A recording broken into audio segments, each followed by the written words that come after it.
Today I'm tattooing myself with a permanent marker.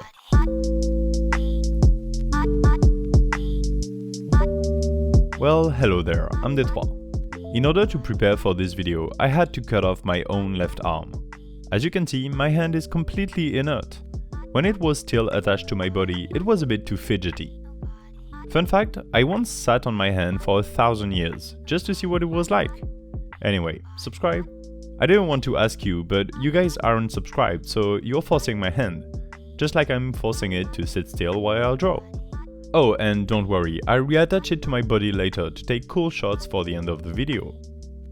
I'm using a Staedtler Lumocolor permanent marker to tattoo myself. It's a good pen, and I know it works on any surface. I've used it in the past to draw on wood, and even to draw on a mug. What I like with this pen is how black the ink is. If I had another felt tip pen that had such great ink, I would have used another one, but unfortunately none of them looked black enough when put on skin. Their ink looked a dull grey. This one looks great. It's bleeding a little bit, which makes the ink flow along the pores and folds of my skin, but that's okay. It looks kinda cool, I think. Really, the only bad thing with this pen is how hard it is to wash off. I mean, it's a permanent marker. I can tell you now, it's been a few days after I finished this tattoo and my hand still shows some parts of the pattern.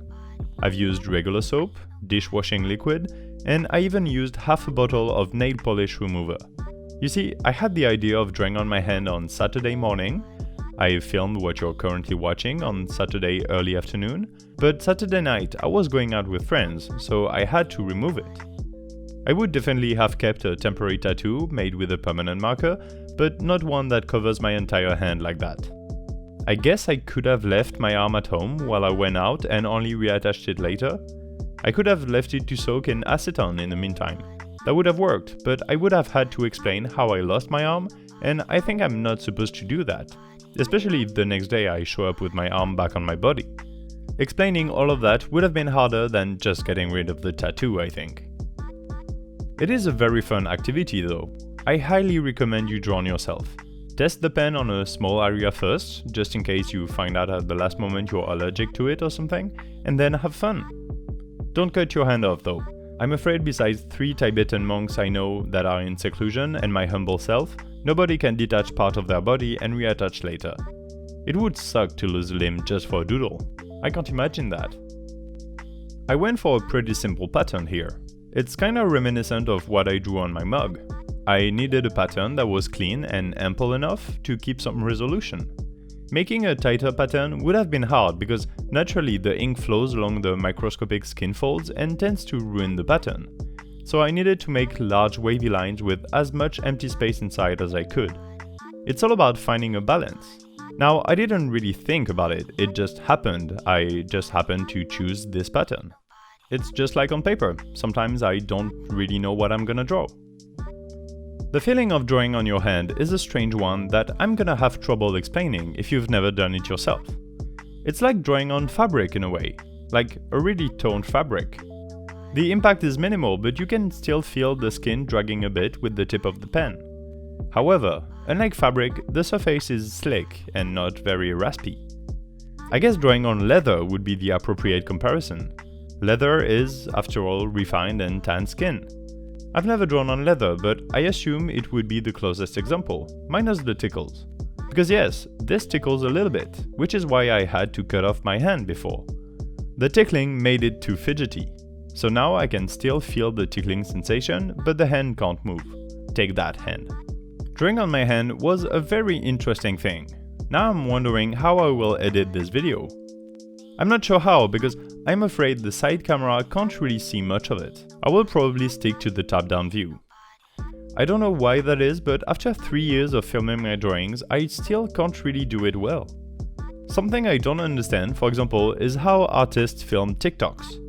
You wouldn't expect how hard it is to position a camera to film a drawing while drawing. I thought of putting a tripod with my phone on it, but it would have to be in front of my face, which is not great for seeing what I'm doing. I really am struggling with filming TikToks. First off, I forget to do it, then it's a hassle to edit a TikTok video, and it's really hard to condense an hour or so of drawing into a few seconds. I still made a nice TikTok out of this left hand of mine though. You should watch it and maybe follow me at the same time. Here's my TikTok handle.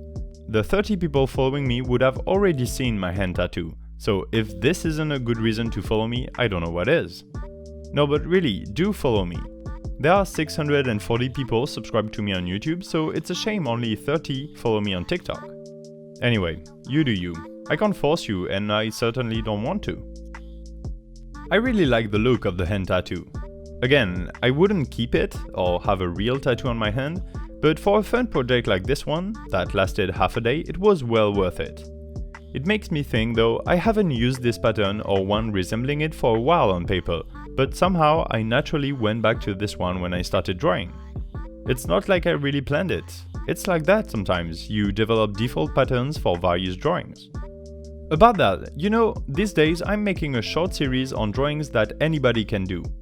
In fact, it's specifically drawings that every other artist has already made. Stuff like mountains, bottles, isometric rooms and the likes. I'm making this series of drawings on iPad, emphasizing how anybody can draw that. The goal for the series, I'm not gonna lie, is to see if it attracts more viewers than what I usually do. I usually draw random prompts that don't make any sense. It's very fun, but it doesn't really use the keywords people often search for. Anyway, I'm doing this for digital art and I was thinking, what if I did it for abstract doodles too? Hear me out, a short series, or maybe just one video, where I somehow teach you to draw abstract stuff with ink. Maybe going over different types of patterns, exercises, etc. This pattern, for example, is rather simple, but there are a few key points to keep in mind while doodling with it. So now my question is, are you, the viewer, interested in seeing that? Do you want me to make an abstract doodling for beginner video? Tell me in the comments. I'm really interested in your opinion. In general, don't hesitate to leave a comment. It's always instructive and I would like to know you and your taste a bit better. For example, did you enjoy this drawing on my hand? By the way, looks like I'm finished. Let's look at it from different angles and then I have a bit of a surprise for you. Like the video, leave a comment and please consider subscribing. You can see more of my art on Instagram or on my Twitter. All the links are in the description, of course. And now, a few seconds of the hell I went through to get rid of my new tattoo. I'm Detroit and I'll see you soon. Bye!